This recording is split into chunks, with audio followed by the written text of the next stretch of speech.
제가 처음 이야기를 시작해 보도록 할게요. 일단 저희가 말씀드리고 싶은 거는 인간의 기술이 아무리 발전한다 한들 정말로 환경을 파괴하지 않는 기술이 나올 수 있을까의 자체에 대해서 의문이 들어요. 지금도 뭐 과학기술이 많이 발전하고 있다고는 하지만 어디까지나 인간의 편의를 위한 것일 뿐 환경을 최우선으로 하는 그런 정책 혹은 기술은 아직 발명된 게 없잖아요. 질문에 대해서는 이렇게 답변을 드리고 싶은데, 그러니까 당연히 환경을 영으로 환경 오염을 영으로 만드는 기술이란 건 존재하지 않겠죠, 이 세상에. 그렇지만 어, 굉장히 무시해도 좋을 만큼 유의미한 수준으로 줄이는 건 저는 가능하다고 생각을 합니다. 그러니까 환경 오염이라는 문제를 지금 있는 문제라고 생각을 해보면 과거에는 굉장히 다양한 문제들이 우리 사회의 문제였습니다. 예컨대 식량에 관련된 문제들도 있었고 또 인구에 관련된 문제도 있었고 이런 여러 가지 문제점이 있었는데도 불구하고 지금은 그런 것들을 누구도 문제라고 생각하지 않죠. 물론 식량 같은 경우에는 뭐 불평등한 게 문제가 될 수는 있지만 우리가 식량이 부족하다고 생각하지는 않잖아요. 그런 것들로 봤을 때, 꼭 이 환경 오염도 언젠가는 기술이 발전하다 보면은 그 문제가 되지 않게 되는 날이 분명히 생길 거라고 보고요. 뭐 쓰레기나 뭐 그다음에 대기 오염 이런 것들에 대해서 얘기를 하고 주고 계신데 쓰레기 같은 경우에는 플라스틱을 대체할 수 있을 법한 여러 가지 대체물들에 대해서 최근 개발이 되고 있는 것으로 알려졌고 대기 오염 같은 경우에도 예를 들면 수소 전지 같은 경우에는 물로만 원료를 사용하기 때문에 그 어떤 환경 오염에 대한 위험성이 굉장히 낮은 걸로 알려져 있죠. 그런 여러 가지들의 기술을 고려를 했을 때 과연 우리가 어, 그런 기술이 꼭 불가능할까는 전 다소 의문이라고 생각이 드는데 이에 대해서는 어떻게 생각하시는지 좀 여쭙고 싶네요. 네. 먼저 앞으로는 완전 영은 불가능하다는 점을 인정을 해주셔서 이 부분이 좀 저는 생각보다 더 심각하게 받아들여야 될 부분이라고 생각해요.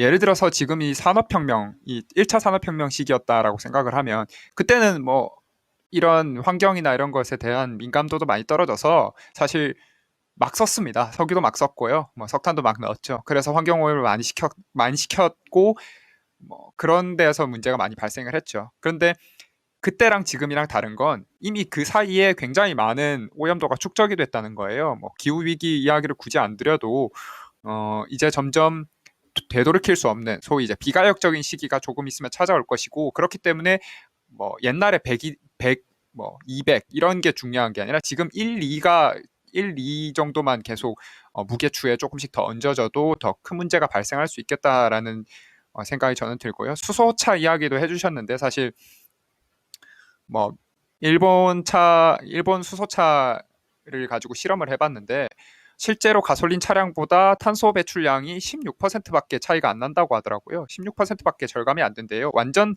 전기차로 가지 않는 이상 그것도 불가능한데 전기차는 뭐 지금 한국에서도 도입하기 어려울 정도로 배터리나 이런 문제들이 계속 생기고 있기 때문에 반드시 그에 따르는 문제들이 있을 것이라고 저는 주장하고 싶습니다.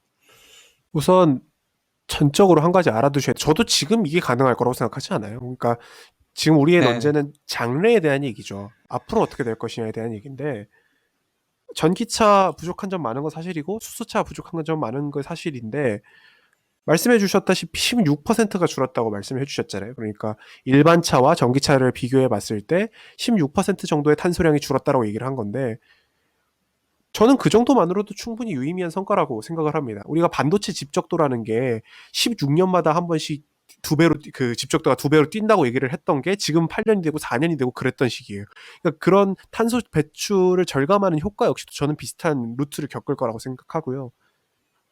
이거는 한국의 실정을 좀 고려를 할 수밖에 없는데요. 그 전기차를 만약에 한국에 도입을 한다라고 생각을 했을 때는 그 전기를 만드는 게 어디로 근원하느냐가 중요하다고 생각해요. 한국은 물론 이제 원자력 발전소를 좀 줄이게 되면서 이렇게 된 거기도 하지만 화력 발전을 통해서 많이 전기를 만들고 있단 말이죠.